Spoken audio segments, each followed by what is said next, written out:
potentially liquefiable. And what that simply means is that they are wet areas or fill areas that amplify the earthquake forces.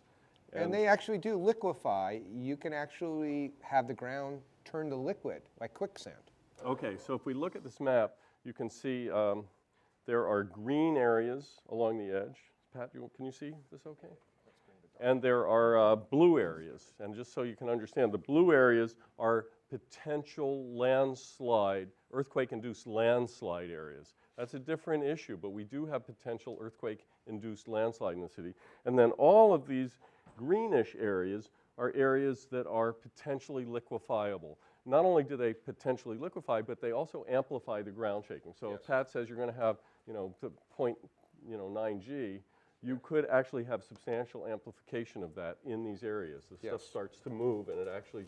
And if you overlay this with, like, this map down here, which is a partial map from about 18. Okay, let's take a look at this. This is a fascinating old map from the 1800s.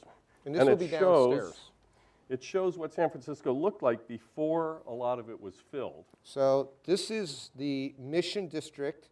The marsh from Mission Bay went all the way up to 7th and Mission. That's how big the marsh is. The bay went all the way up to Montgomery Street, and at Montgomery and Jackson, there was a small little water inlet. So all this is bay. All this is bay. All this is bay. So you see these city streets out here, and this is just a small section of the city. This has all been filled. Okay, so if you look now at this map that was recently adopted by the state as their liquefaction hazard map, an earthquake hazard map, you will see that's what these green areas are. This enormous Mission area is all liquefiable. And this is kind of an interesting tidbit. Most people don't realize there was a creek that flowed out of a lake in the Mission. The lake was 3 city blocks large. The center of the lake was at 17th and Valencia. And if you go, there's a plaque out there, it's hard to find, showing the size of the lake. But you could sail a boat up the creek that flowed out into the bay, into the lake at 7th and Mission, and go sailing in the lake. It was that big. Right. And that land was so valuable because everyone wanted to live east of Twin Peaks because the weather was better here, warm. So they filled in as much land on this side of the city as they possibly could. And then they were forced to start building on the other side of Twin Peaks where the weather, where I grew up, it wasn't as nice as is east of Twin Peaks. Yeah, I live in the inner Sunset. The weather's not anywhere near as good as it is in the Mission. Yes. Okay. And in 1906, in the big earthquake, that area in the Mission had dramatic effects where it had been filled. In the buildings settled. One building, in fact, settled all the way down, I understand, into the lake bed. Well, the largest loss of life in one place was the 17th and Valencia Hotel. It collapsed, crushed a bunch of people. Then the fire department came in, tried to put the fire out, drowned the people who had gone down into the basement because it lost a story. And then the fire came and killed a bunch more people. Across the street, there was a 3-story building. And after the earthquake, the first floor went straight down, didn't crush, it just liquefied and went down and created a full-story basement. And you could walk down 1 story into the basement. The building just went kapoosh. We have seismic proximity to the earthquake. We have unusual soil conditions. And then on top of that, we have the built environment. We have buildings that are built of all sorts of different materials, construction types, and dates.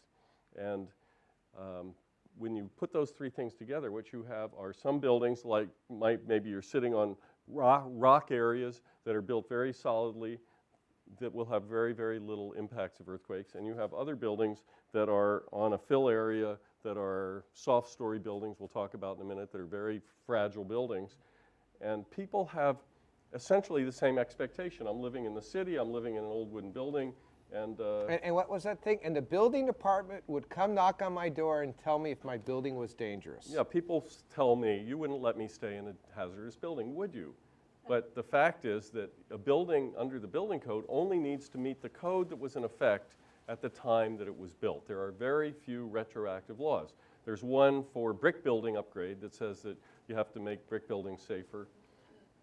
Oh, that you have to reduce the risk of life loss. That doesn't mean lots of people won't die in these brick buildings. Okay, so the brick building standard is a very low standard, but frankly, it was to prevent what we might call catastrophic collapse.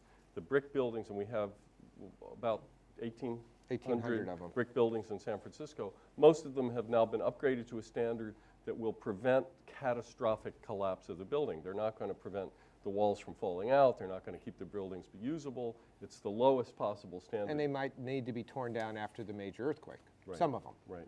So, by the way, this is Lori Johnson, who's joined us. Lori Late. is a earthquake risk analyst, and she's done a lot of work on reconstruction, earthquake reconstruction, especially in Kobe and also in the New Orleans post-Katrina disaster. She's worked on that. Thanks for joining us. Thank you. And Lori also you're going to be attending some of those CAPS meetings as well, I hope. I'm on the advisory committee. Excellent, good. So here we have San Francisco, variety of buildings. Most of San Francisco is densely built but not very tall. And there we have in the background the many taller buildings. So what is the relationship of hazard? What the ratio of hazards between large buildings and the typical San Francisco low-rise buildings? Most large buildings are structural steel frame buildings, and they as a group do very well in an earthquake. There is a class of mid-rise buildings that were very popular in the 50s and 60s, which are non-ductile concrete frame buildings. There's a lot of apartment buildings. They're about 10 or 15 stories tall. They as a class are probably one of the worst classes of buildings that you could possibly be in. So those mid-rise buildings. And how many of those would you There's estimate about there are? 500 of them in San Francisco, plus or minus 100 or 200. And we know that they're hazardous because in other 500? earthquakes in other Plus or minus locations, 200? we have seen how they perform. For example, in Mexico City, They looked like stacks of pancakes going down for miles because they were cheaper buildings to build in Mexico. So they built row after row after row of these non-ductile concrete buildings. And Mexico City, just so you know, is built around an island in the middle and then a big lake, and they filled it in, just like San Francisco. And they built these buildings, and the earthquake came, and they all pancaked down because the floors were stacked like this, dropped, and went boom, boom, boom, boom, and it looked like a stack of pancakes. and in, yeah. How do these compare to the older concrete buildings and the sort of masonry infill? Some are steel Well, combos of the 1920s, 30s. You may have a slightly better performance because those buildings were designed for heavy industrial loading, so they'll have more reinforcing in them.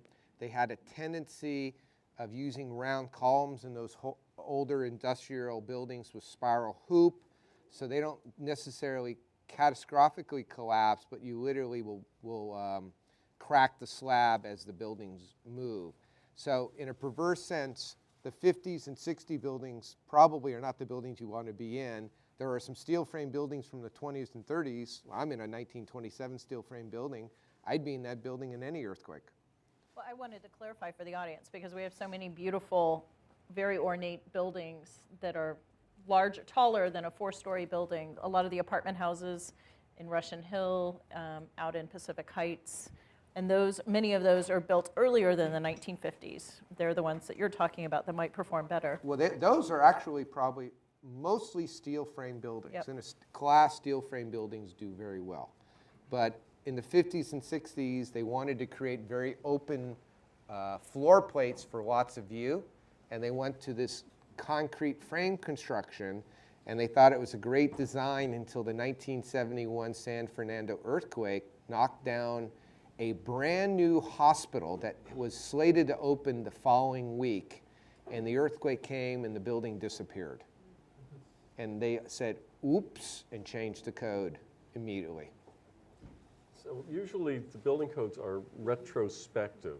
Something happens, we look at it and say, oh my God, it didn't do what we thought, or the public expects a better performance, and then the codes change. The codes are rarely prospective, looking at how do we want things to happen and trying to figure out how we can make that happen. They wait for a catastrophe and then change.